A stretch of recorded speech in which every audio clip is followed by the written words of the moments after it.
आप ये समझो कि ये अमेरिका के लोग, इजराइल के लोग, ईरान के लोग और इनके जो सहयोगी लोग हैं, वो लोग भी सुन नहीं रहे हैं।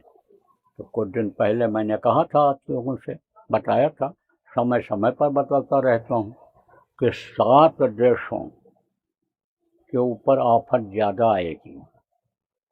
तो 2 देश तो बिल्कुल नहीं के बराबर हो जाएंगे, नष्ट हो जाएंगे 2 देश, और 2 देशों पर यानी आधा असर होगा और 3 देशों पर चौथाई असर होगा।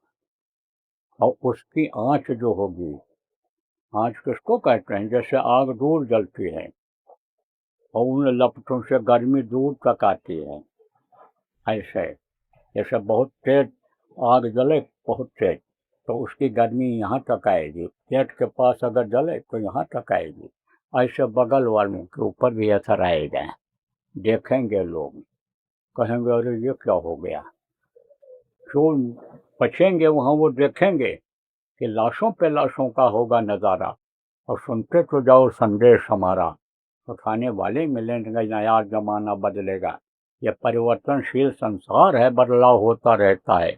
वो उस बदलाव को देखेंगे कि जहाँ हरा भरा था, जहाँ आबादी थी, जहाँ चहल पहल थी, जहाँ पर रौनक थी, वहीं अब सुनसान हो रहा है, उजड़ा हुआ है। जहाँ की ज़मीन बराबर थी वहाँ गड्ढे दिखाई पड़ रहे हैं। ये देखो जहाँ पर चकाचौंध थी बिजली नहीं है, दूर दूर रोशनी जल कहीं कहीं टिमटिमा रही है।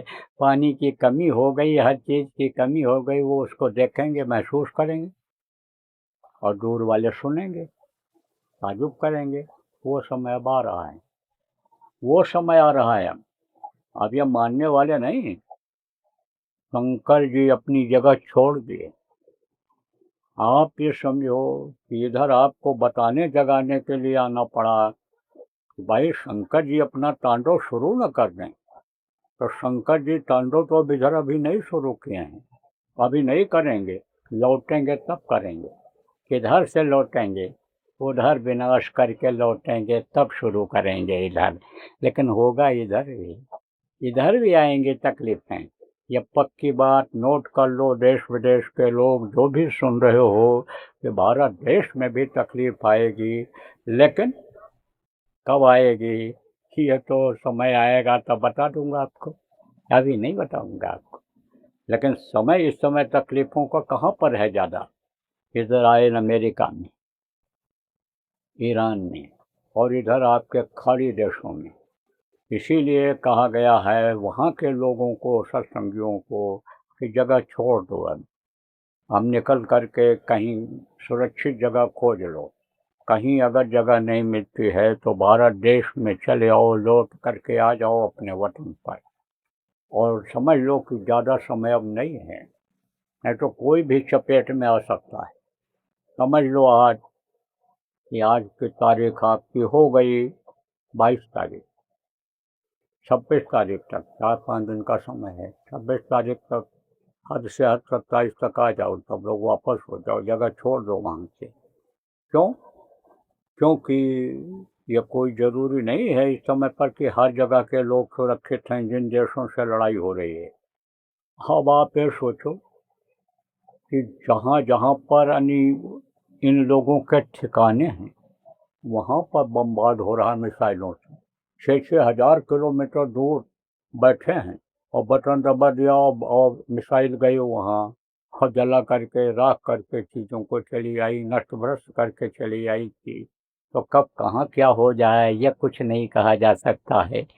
इसलिए मतलब की बात तो आपको समझना चाहिए।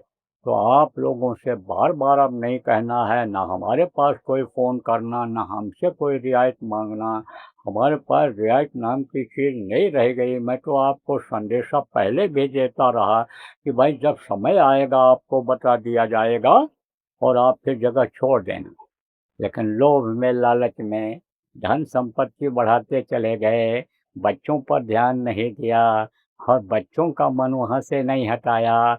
इधर आने जाने में भी आपने संकोच किया, चले भी आए तो बच्चों को छोड़ के आए, वो बच्चे तैयार नहीं हो रहे और बच्चों को पता क्या है इन चीज़ों का।